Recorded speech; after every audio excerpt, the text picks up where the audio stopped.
Every year around mid-December, we get a studio director's letter from Matt Fior. Let's dive right in and see what it says. Okay. ZeniMax Online Studios studio director, that's a mouthful.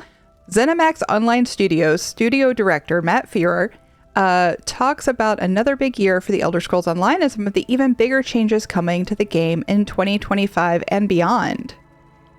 Welcome to everyone in the Elder Scrolls Online community. As the year is drawing to a close, I'm going to take some time to walk you through my thoughts on 2024 and look ahead to 2025 and how ESO will be evolving to meet the changing needs of the community. First, a few notes about 2024. I probably say this every year, but 2024's ESO content was among my favorite. I loved the vibe and the story of Gold Road. Me too. And now that Home Tours is allowing me to see so many other people's homes, I'm seriously considering making Maryville Estate my main house, although it will take a lot to unseat me from Mornoth Keep. 2024 showed that we are still creating wonderful content for all our players. We ended the year with 2 new companions. I'm currently adventuring with Zareth Var, although I'm early in my journey with him, as well as some fun tweaks to Battlegrounds and much more. I look back on 2024's content and updates, and I'm very satisfied with our story, content, and system updates. It was wonderful to spend time with fans in person in April at our Amsterdam 10-year anniversary event, and for team members. Sadly, I could not make it to attend the German ESO Tavern in July. We had many other smaller regional community events, some for the first time in their territories, sprinkled throughout the year, where fans of the game got to meet one another and share stories about their shared time in Tamriel. And now it's time to look forward, which will comprise most of this end-of-year message. Okay. Change is a constant, especially in gaming. The gaming industry changes, player habits change, other games come and go. In fact, change has been constant since ESO launched in 2014. We have been able to keep up with the times, make hard decisions and big changes when it was time to make them. Looking back on all the changes that have gotten us here, it's pretty clear that we have generally made the right decisions at the right times for our game. And now we are looking forward to 2025 and how we can change ESO to keep it relevant, awesome, and compelling. Since 2017, we have released amazing content and systems every year, but always on the same schedule. This annual cadence pushed the team to focus on short deadlines every June, where all types of content, systems, content zones, etc., had to be completed at the same time and has not left us much time for experimentation or thinking about doing things differently. At the end of last year, we gave a slight heads up that we would be shaking things up. Our lead times are so long that we were already planning for some of these changes back then. And I'm very happy to say that starting in 2025, you'll see new ideas and ways of launching content start rolling out. Oh. Turning the page on chapters. We've been incredibly successful with our strong annual chapter releases, starting with Morrowind in 2017 up through Gold Road just 6 months ago. Zone design and quest/content is at the core of every Elder Scrolls game, as our annual chapter release model highlighted. We will still do lots of story content, but now looking into 2025, we need to concentrate on different types of content to support all types of ESO players. So we are putting chapter aside and will be focusing on new types of content and our new release philosophy. More on that below. As 2025 will be a transition year for new content, we're going to have new zone-based content launch in 2025. But you'll have to wait until April to hear the specifics of how it is different. Stay tuned. Okay. Introducing seasons. Over the course of 2025, we will be moving more towards a seasonal content model and away from launching massive content updates once a year, as we did with chapters. I kind of like that. I'm a little worried that this might be a battle pass hint, but I like the last 2 years we've had this huge lull in content from June to June. They haven't given us a second big land mass with quests each year like we've had in previous years. So, okay. So we're going from yearly stuff to seasons. Okay. 2025 will be a mix of old and new as we move the dev team towards creating smaller, bite-sized pieces of content. We will still have some larger items that we've been working on for over a year, which you'll see at launch as well. Freeing up the dev team from needing to adhere to a strict annual cycle means we'll be able to have teams launch content when it is ready throughout the year and not work to a date in June. This will let us focus on a greater variety of content spread over the year. This supports the new seasons model and will enable us to release content, updates, fixes, and systems in a more efficient manner. I like that. I like that.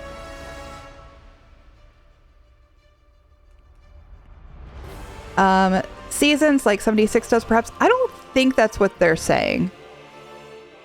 I think what they're saying, like in the past, we've had dungeons in Q1, giant update in Q2, typically more dungeons in Q3, like a chapter release, not a chapter release, but a DLC or something in Q4, although the last couple of years it's been bug fixes or other systems. I feel like that they're talking about maybe doing more of a release schedule that is based on 3 to 6 month cycles instead of having the big chapter in June, I think. What do I mean by a battle pass hit? I'm a little like, okay, so seasons in Fallout 76 is kind of like a free battle pass. A lot of times what happens with a battle pass is you have tasks to do or milestones to hit. And if you hit those milestones, you get something for free. Kind of like Golden Pursuits, right? Typically a battle pass is you pay extra to get extra stuff at each step. And I think I like the current model versus paying extra for that kind of content. It sounds like they want to do less large new story zones and more smaller things. Yeah, I'm a little worried about not having the big hype, but I like the idea of not having to wait until June to see something new. Oh yeah, Stream Raiders after the letter, thank you. Okay, let's keep reading. A new focus on change and experimentation. We've been hearing from you, the community, that we need to experiment more, to shake things up and not be so predictable. The game needs new and different types of content, and for long-standing feedback to be addressed. We've already started on some ideas that will be tested in 2025. These systems and ideas will be clearly marked as experiments in patch notes and are ideas that may or may not be fleshed out into full game systems. With our new focus on breaking up content into seasons and away from years, it gives us time to do these experiments and changes. Okay. Here are some of the ideas we're working on, some of which you may see on the live servers as tests in 2025 and beyond. Some of these will be tests and some will be improvements based on player feedback. We need to seriously address Cyrodiil performance. Our ambitious goal is to return it to concurrency levels we supported in 2014.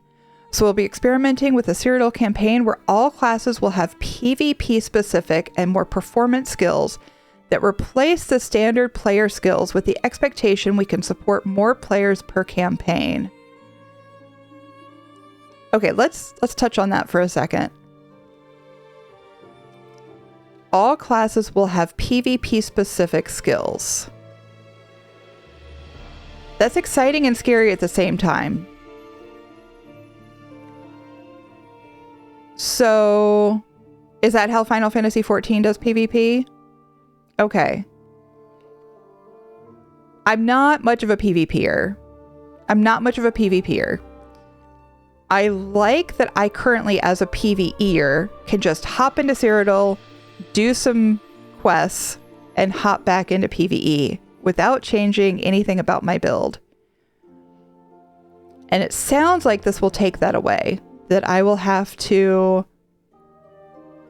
I don't know if we'll have to level those skills, or if some skills will remain and we'll have other PvP specific skills. It does say replace standard player skills. I don't know how I feel about that either. I think it's going to create a gap between PvE and PvP. We already have a gap. But if I can't, and I'm using I generally, if I can't hop into Cyrodiil with my current build and be effective-ish. I know I need a PvP build to be a good PvPer, right? But I'm worried that fewer people will try Cyrodiil. I also wonder if those same skills will be in other PvP scenarios like Battlegrounds or Imperial City. If we go to Imperial City, is that also going to be the special skills or Battlegrounds? You guys don't know if you like that? Having to memorize 2 different skill sets, I'll be randomly spamming the PvP skills without actually learning them. Yeah. That's the other thing. For those of us who have 18, 19, 20 characters. Makes it so they don't have to balance PvP and PvE skills. This is true. That is a fantastic point. If you have different skills, then you don't have to worry about OP skills that work great in PvE. So we need some sort of bigger difference between Overland and Cyrodiil. So it is a great point that if you have a totally different set of skills in Cyrodiil, they can balance them separately, which is a win. For Cyrodiil, I want the skills to fire when I press the button, not to have new skills that are PvP only. Maybe I'll like it more when I see it. I think they're hoping that these skills, which if it were me, I'd probably have them be a little less flourishy, meaning less visual stuff going on, which I would think would improve performance.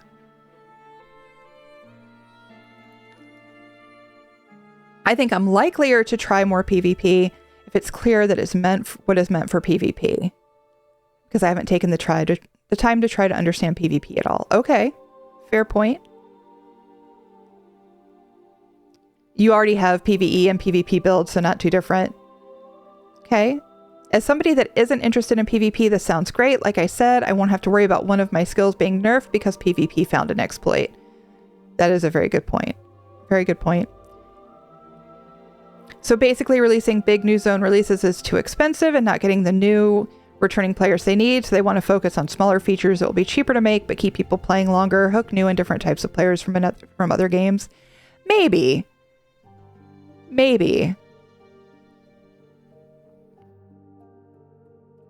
I will say, as a streamer who focuses on ESO, the giant lull in content each year has been really rough the last 2 years. I've been streaming for 4 now, just about. And it was much easier to find new things to do in the game and new things to focus on when we got more content. And I can see what they're saying with the devs all focusing on June instead of, okay, what can we put out in 2 months? You know? If they're doing it like the community suggested and tying it to Battle Spirit, then things could be fantastic. It absolutely could. As long as there's not new gear skills we have to farm grind for, okay? I feel like if they mirror the standard skills and basically just adjust how it's calculated specifically for players, it won't bother me much. That's a really good point. If they are similar to the PvE skills, but they are PvP versions of those skills, yeah, that I would like. And that, I think, if I went in with my normal, say, Templar jabs, and they're still jabs, but it's calculated differently, because it's now a PvP jabs, that wouldn't bother me at all. Because then I don't have to create a new build, right? It's just going to work differently. Okay, let's keep going. Increasing the difficulty of standard overworld combat.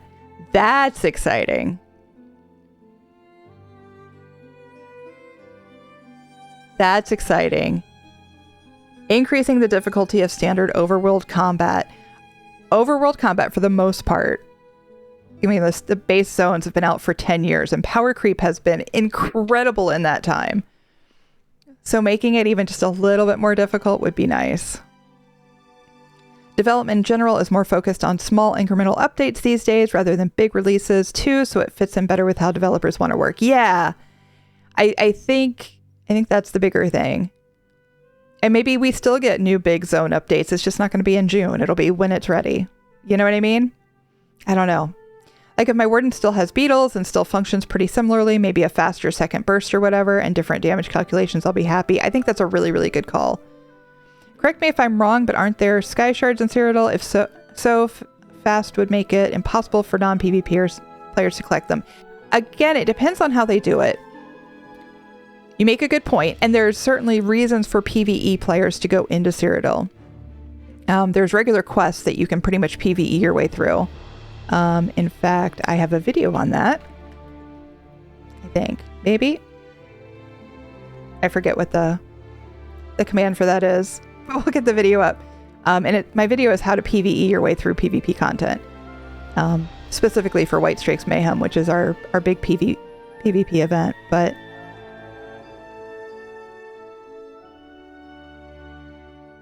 yeah, let me look that up. Oh, it's just off. Ooh, shiny. Okay, I turned it off because of the event, so it was PvP.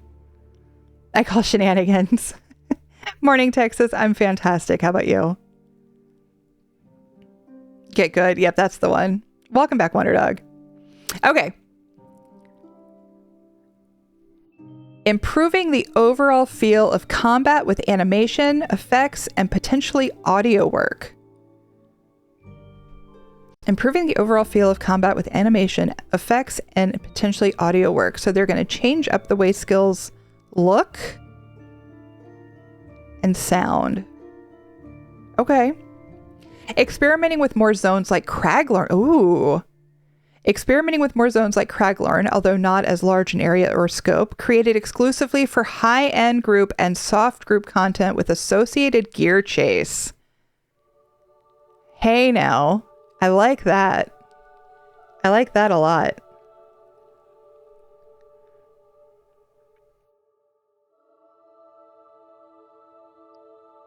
Bring back old jabs. Graphical sound updates aren't a bad thing. No. Old school Craglorn hype, right? We've been asking for another zone like Craglorn. Craglorn was an experiment that just died. And yet it's a zone that we still go to all the time. A lot of it because of Nerncrux, right? But still. Interesting. All right. Adding and refining tools to make guild recruitment, interaction, and management easier and more logical. I love that. I was a trade guild GM for 6 years.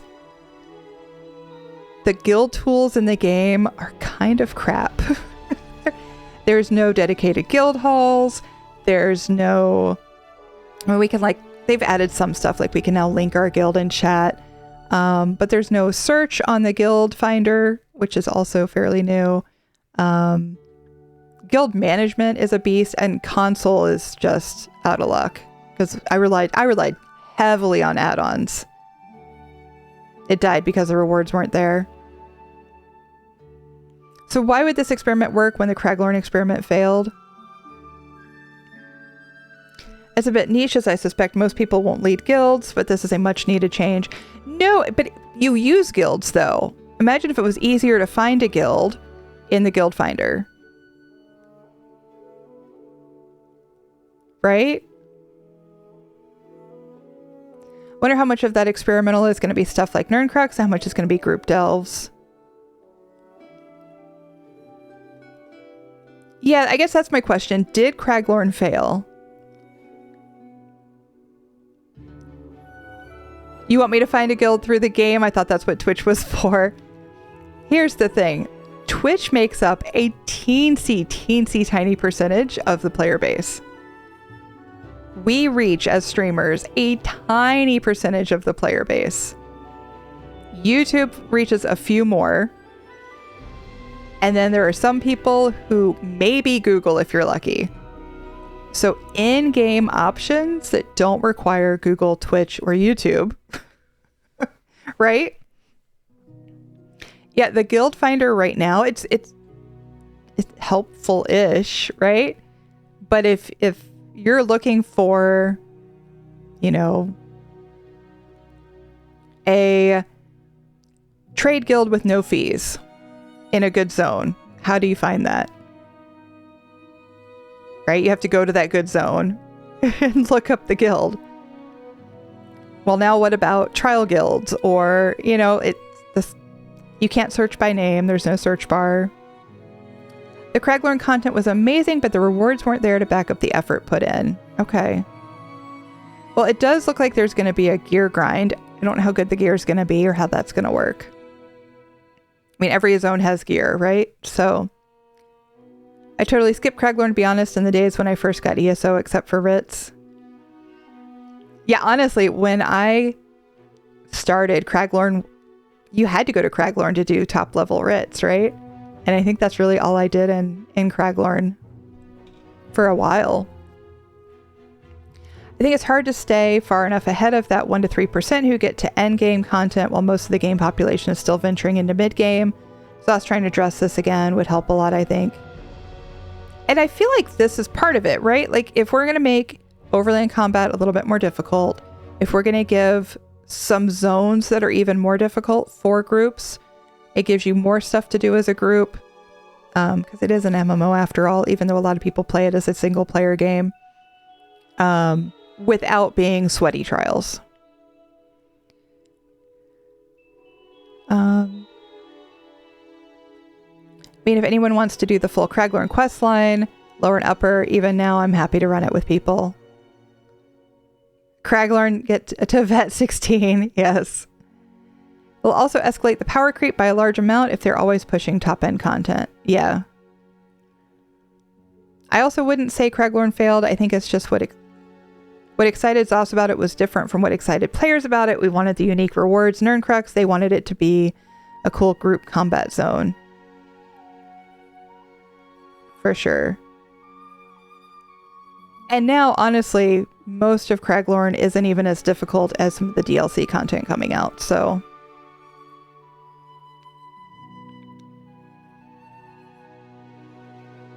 Okay. What's next? We have many more ideas here, and of course we are listening to you and we'll be coming up with new ideas based on your feedback. I hope that part is true.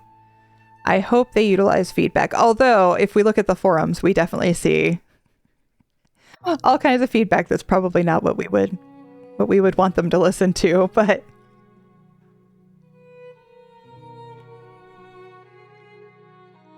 all right. Concentrating on new and returning user experience. It is long past time that we address ESO's new and returning user experience. The game is so large at this point that we need to refine the new user experience. Our goal is to shield new players from being overwhelmed by dozens of content options presented to them on entering the world, and instead give them the essential guidance they need to enjoy the game before opening it up to all possibilities. We talk about this on stream all the time, right guys? As a new player, just play. Don't try to take in 10 years of content all at once. You'll get overwhelmed. Definitely something to note that even if we're not coming in as new players, we should all pay attention to what this looks like, because if we start suggesting to new players that they do X, Y, or Z, it may not be an option for them. And giving them options that they can't actually utilize could be more frustrating. So I think we as older veteran players need to be careful with that. Additionally, we have many millions of players who return to the game every year after taking months to years off, and is often confusing to them what they should be doing. We need to address this by making sure that the game's map and other quest/informational UI areas are clearly show the user where they were when they left, what has been added since then, and where they will find content they will love. Here are just a few of the items planned to improve the new and returning user experience. Some of these will launch in 2025, some afterwards. We're getting a lot of new stuff. Normally we don't get teasers like this. I mean, this isn't even a teaser. This is flat out projections, right? A new patcher with improved visuals and performance on PC only. Returning to the original Whaling Prison tutorial area for all new players. This has already been launched, but we will be regularly tweaking it to improve the experience. You guys know I'm not a huge fan of the quote new tutorial, the new old tutorial, but visually improving base game zones with updated textures and art assets, starting with the starter islands. Oh, wait. Visually improving base game zones with updated textures and art assets. Yes, oh heckin' yes, absolutely. Hey, Baby G, I put ESO down like a year ago. I might re-download it. I mean, this is promising. Okay, so they're going to start with the starter zones. First impressions are everything, right? Old zone looking like the new pretty zones, exactly. Overall, I'm not reading anything I dislike. I'm nervous about the new content schedule, but that's mostly because I like the set release dates and knowing when I need to plan for DLC purchases. I think it sounds like a good thing, though. Yeah, absolutely. And we'll see what it looks like. I mean, we haven't really seen, like, will these new updates cost money? Will they be included in ESO Plus? Are they going to be free with base game? I haven't seen anything to indicate what that looks like. Uh-oh. You have a conspiracy theory? What's that? Are they doing a real engine update / upgrade or just making pretty trees? It sounds like they're just doing new textures and things. But let's keep reading. We can save it for the end of the letter? Okay. Very curious to see what it actually looks like, especially price-wise. Absolutely. Okay, let's see. So that should start rolling out in March of 2025. So that's nice. Not showing new players prologue quest or chapter quest compass pens. The jury is still out on how Stuga will feel about this. Okay, that was cute. Sprucing up the game's PC UI, which is long overdue for a modern visual upgrade. Will I give up my UI add-on? That's a big question.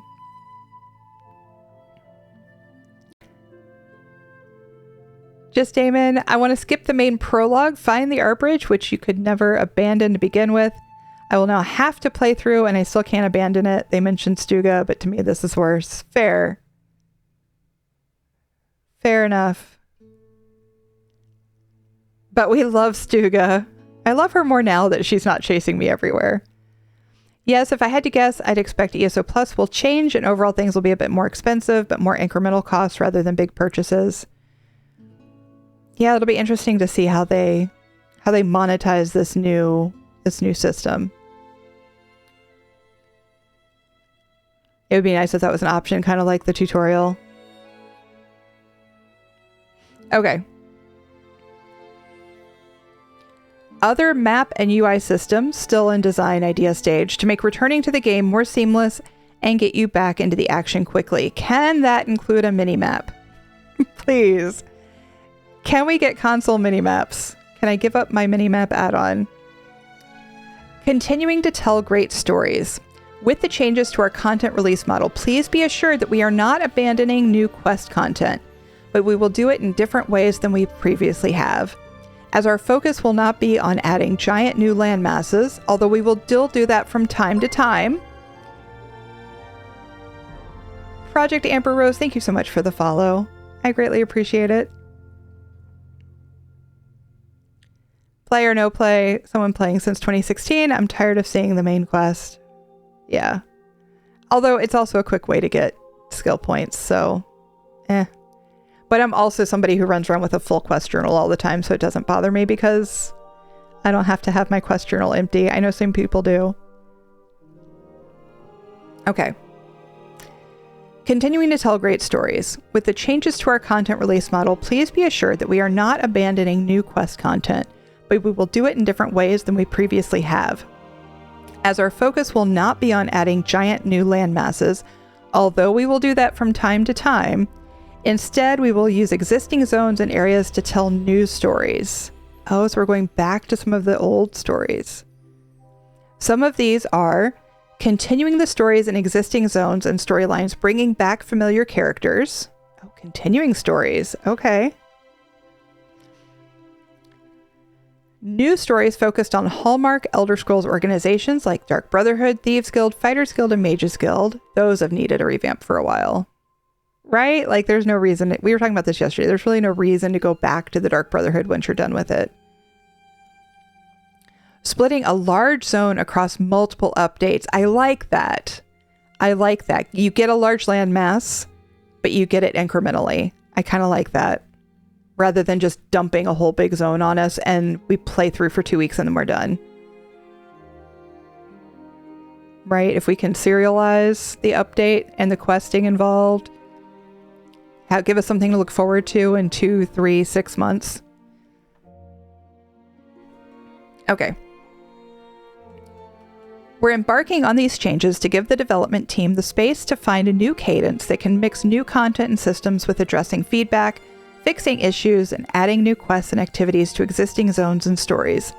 It will not be as regular as the old annual cadence, so expect season launches with new content, systems, and test announcements throughout the year. Not necessarily in January, as we have done since 2017. Speaking of, to give everyone a heads up, our next big announcement event will be in April 2025 as we introduce our first season. There will be much more in the April announcement, but for that you will have to wait. We will still have a content update in March 2025 on PTS as normal in January, and we will give you more information about that sometime early in the new year. So not the January... Am I reading that right? We're not getting the January reveal. We're going to get one in April. Let's see. You have already heard the news that we will not be doing a 2025 North American community event as we had originally planned. I want to cry. This was a difficult decision, but as shown by all the planning and development changes listed here, we need to focus on the game itself for a while this year. That said, we will still see you all at local community events in many territories, so stay tuned for announcements and details on those soon. And finally, my thanks to all of you. Thank you so much for being part of the wonderful community that makes up this amazing online virtual world. As I have said many times before, we would not be here without you. You all have navigated many changes throughout the years and have given us invaluable feedback that has helped steer our decision-making since our beta program started in 2013. Have a wonderful holiday and see you in Tamriel. Matt. How do we feel about that? No reveal in January? And do we think that the 2025 North American event was canceled for the new cadence versus other reasons? So new normal content in March, PTS plus info in January, but new season info in April. Yes. You never found the January reveal to be that enlightening? I found the January reveal to be too soon. I feel like getting excited in January for something we don't see until June, or even PTS until March, was more hype than substance. Revamping the look of base game zones is a great direction to start heading in, I think. Yeah. It's a long wait until April, and the new cadence is not a reason to cancel the 10-year event. Yeah, I don't know if I buy that. I want to think that everybody's so busy with these new and amazing changes. But I don't know. I think Xbox servers are doing maintenance. Uh-oh. We just had maintenance on Xbox.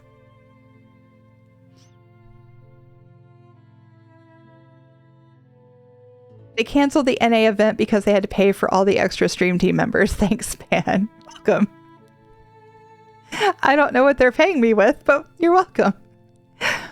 Kind of happy that it sounds like they're slowing down a little. It makes me think they're going to take more time to make sure everything works and feels good. But I don't know. I have to reread this myself. Yeah. They've had this plan for a long time. He alludes to it in his comments. Yeah. So if they've had this plan, why did that affect the event? I don't know. Overall, I think I like this. They seem to be trying to future-proof things well and make more money, but hopefully that's not too bad. Impact us individually and more new players and better retention. I think we've seen a huge issue, maybe since update 35, where old players are leaving. Players that have played for years are leaving, and we are left with a bunch of new players. And then you have these new players that are trying to take on 10 years of content at once. And I think that's been very, very difficult for them to develop the game for, because you want to retain and add, right? So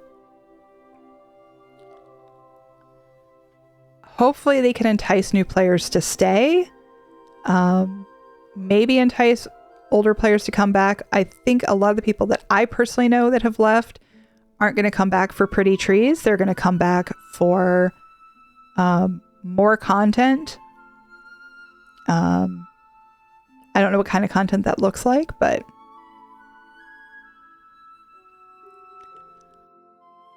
there's already content for years. The game needs to get some graphics and system updates to be competitive with other modern offerings, I think. I just hope these seasons aren't like battle passes that cost X amounts every season, like in Call of Duty or Fortnite. And that was my fear. If we're moving to seasons, the first thing that pops in my head is battle pass, right? So now if you're somebody that buys the large chapter release every June, and pays for ESO Plus, maybe it'll even out depending on how they do it, but battle passes also create FOMO, and I'm not a humongous fan of that. That big combat update drove a lot of players away. Thankfully, they haven't done something like that again with the resultant Fallout. Yeah. There was also a lot broken after the big combat update, right? My opinion, the cadence has been a bit too fast and some of the changes too extreme, causing some older players to burn out or give up trying to keep up. It means they effectively need two teams, one to come up with new and challenging content for the vets, and another to make sure onboarding for new players is smooth and gives the greenhorns the tools to become future vets. Yeah, absolutely. Battle Pass would be less than great. I will hydrate. Thanks, Alonzo. Okay, what is your conspiracy theory?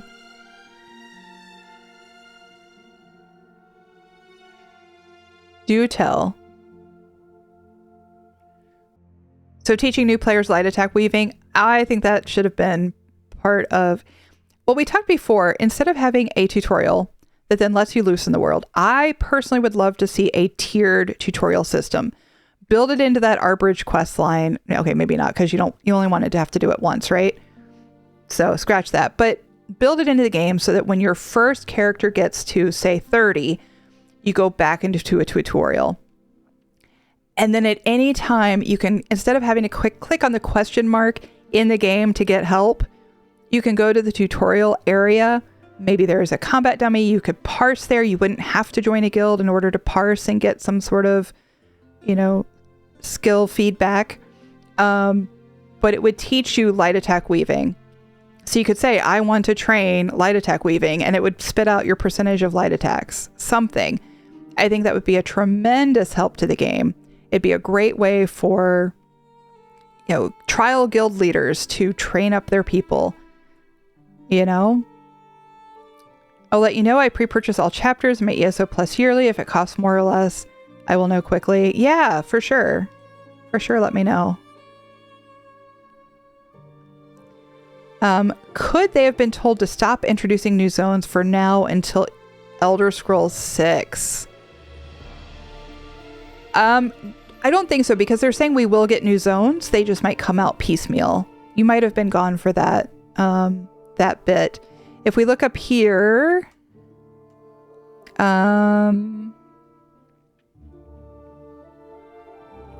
it says our focus won't be on adding our giant new land masses, although we will do that from time to time. Instead, we will use existing zones and areas to tell new stories. Where did it say?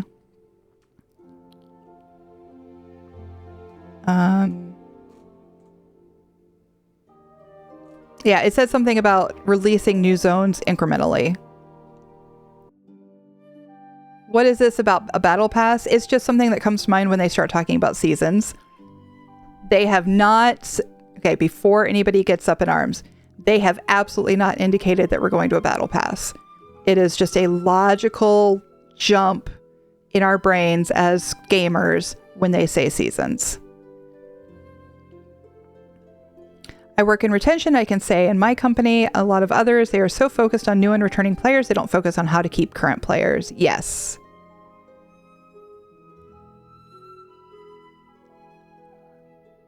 Sims 4 is switching to a battle pass type system where they give free things, but you only have a few weeks to snatch them up or they're gone forever. Okay, well, we have a little bit of that with the Golden Pursuits, right? So is Golden Pursuits a test of a seasonal battle pass?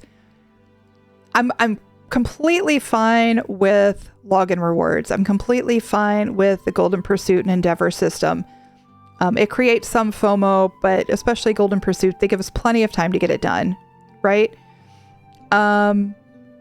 My issue is when you get some free stuff for free, or some stuff along that path for free, and then there's a second path you pay for.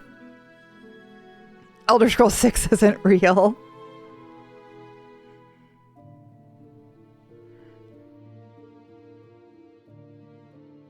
Yeah, so a lot of people don't like battle passes. But for seasonal content, if it's for pay or even partly for pay and partly base game content, if it isn't more expensive than what the yearly DLC costs, then I don't look at it as a loss. Yeah, and that's the question too. Is it going to be non-ESO plus, ESO plus, where we're already paying? How would we feel about that? If I have to pay for shiny things in addition to ESO plus, I guess I will not have those shiny things.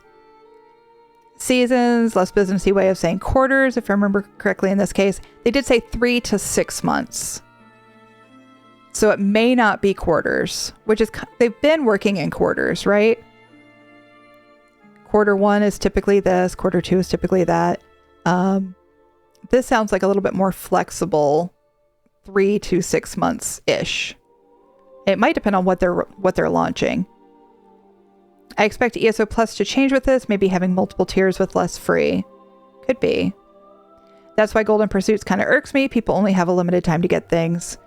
Fair. And the first one was fairly quick, but this one that we're currently in, this cycle was what, a month? And a lot of it's stuff that we do anyway. We will have to work a little bit, those of us that don't have low-level characters and regular PvP time, but not too terrible.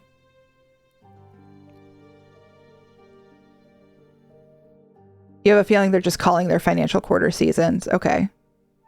Would you buy a battle pass in addition to ESO Plus?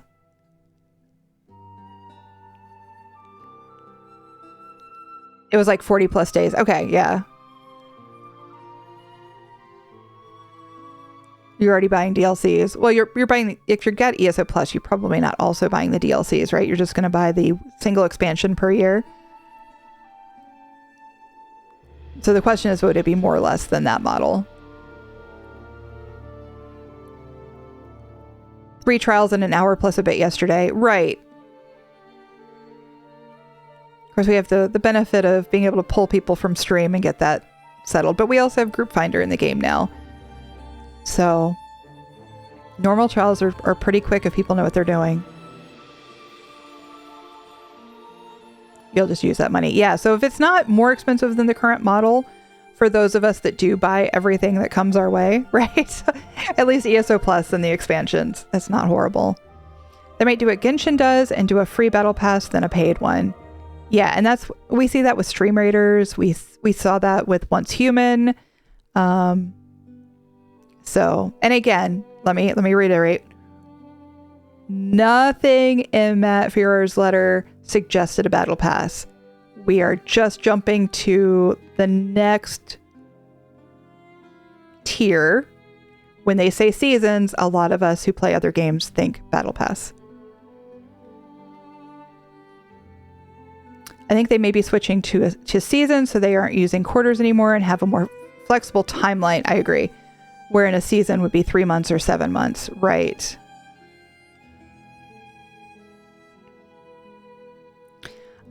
They do want to generate more revenue. I hope it's not more revenue at the cost of every player, and that they continue to utilize the Crown Store for those who want extra. who want the extra costumes and extra mounts and extra pets and extra housing items. Yeah, season here just means more flexible content release timeline, which is what they've said. And I like the idea of not having to wait until June, even if something, like they could finish an update. The devs are done in December, but they have to wait months to release it. And that's probably not conducive either. More consistent revenue instead of a big chunk sum mid-year and then trying to coast the rest of the year. Could be. It's logical that they'll do something like a battle pass since the monetization will need to change if they're not doing larger paid releases. And that's the question. What will take the place of the expansion from a financial standpoint? Too late, they're making paid battle passes and nuking Cyrodiil and killing the game. Stop.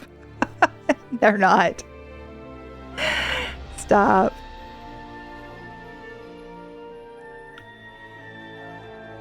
No, we will definitely check out Cyrodiil when it comes out, and we'll see how different and scary it is. In fact, if you guys want to head into PTS when it comes out on PTS, we can do that. Cyro is too pretty to nuke. This is true. This is true. So overall, I think this is good. I'm going to be sad not to get the big teaser and the big update. But I do think overall these are steps in the right direction. And I hope they truly do listen to feedback to adjust on the fly. This model does allow them to adjust in 2-3 months instead of in a year, right? But you tell me what you think. Leave a comment and we'll keep the conversation going.